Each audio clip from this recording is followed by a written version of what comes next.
Hello everyone, আসসালামু আলাইকুম। আজকে আমি রাঁধুনি রেডিমিক্স হালিমের প্যাকেট দিয়ে হালিম রান্না করব। তো আজকে আমি রান্না করব চিকেন হালিম। তো ভিডিওটা না টেনে সম্পূর্ণ দেখার অনুরোধ রইল। তো এখানে আমি 2 প্যাকেট হালিম এখন কেটে গরম পানিতে ভিজিয়ে রাখবো 1 ঘন্টার জন্য, কারণ এটা ফুটন্ত গরম পানিতে ভিজিয়ে রাখলে রান্নাটা ইজি হয়, সেজন্য আগে গরম পানিতে ভিজিয়ে রাখার চেষ্টা করবে। তো এটা কিন্তু নতুনদের জন্য এই রান্নার প্রসেসটা, যারা পুরাতন আছো তারা চাইলে স্কিপ করতে পারো। এই হালিম কিন্তু অনেকে অনেকভাবে রান্না করে। তো এখানে আমি কিছু পোলার চাল ধুয়ে তারপর দিয়ে দিলাম। এই চালটা দিলে কিন্তু ভালো একটা ফ্লেভার আসে, তোমরা চাইলে দিতে পারো। আর দিয়ে দিলাম সামান্য একটু লবণ আর হলুদের গুঁড়া দিয়ে এখন এটা ভালো করে নেড়ে চেড়ে একটু মিশিয়ে নিলাম। নিয়ে তারপর চুলায় বসিয়ে দিব।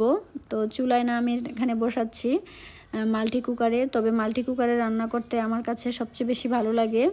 তো এখন আমি মাংসটাকে মশলা দিয়ে কষিয়ে তারপর এটাকে কিছুক্ষণ রেখে দিব।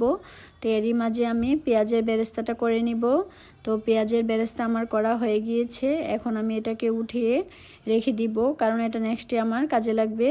তো এখন মাংসগুলো আমি ভেজে নিব। যেহেতু এটা ব্রয়লারের চিকেন, তো অবশ্যই মাংসগুলোকে ভেজে নেওয়ার চেষ্টা করবে। তো যারা ব্রয়লার চিকেন দিয়ে রান্না করো, তো ভাজলে মাংসটা একটু হার্ড লাগে, খেতে ভালো লাগে। আর ভাজা ছাড়া রান্না করলে কিন্তু এটার রেজাল্ট অত ভালো আসে না।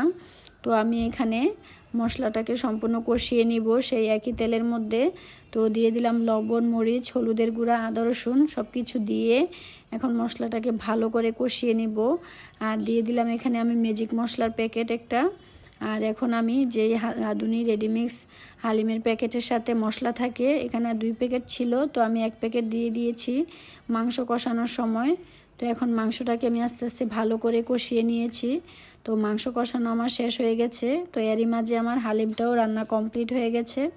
তো এখন আমি দিয়ে দিব মাংসগুলো, দিয়ে ভালো করে নেড়ে চেড়ে দিব। তো এখন আমি বাগার দিব এটাকে। তো বাগারের জন্য দিয়ে দিলাম সরিষার তেল আর রসুন, পেঁয়াজ কুচি আর সামান্য একটু সরিষা আর শুকনো মরিচ। এটা দিলে কিন্তু খুব সুন্দর একটা ফ্লেভার আসে।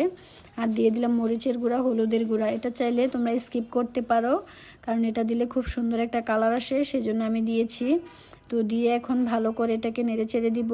আর এখন দিয়ে দিব যে বাকি 1 প্যাকেট মশলা ছিল সেটা। আর দিয়ে দিব ধনিয়া পাতা কুচি আর পেঁয়াজ বেরেস্তা। তো পেঁয়াজ বেরেস্তার পরিমাণটা যদি বাড়িয়ে দাও তাহলে খেতে কিন্তু ভীষণ ভালো লাগবে। তো চাইলে তোমরা এই বেরেস্তার পরিমাণটা বাড়িয়ে দিতে পারো। তো দেখতে পাচ্ছ। আর দিয়ে দিলাম আদা কুচি। কত সুন্দর হালিম রান্না করা আমার কমপ্লিট হয়ে গেছে। তো এই রমজানে তোমরা একবার হলেও ট্রাই করতে পারো, কারণ প্রত্যেক দিন ভাজা পোড়ার চাইতে একদিন হালিম খাওয়া অনেক ভালো।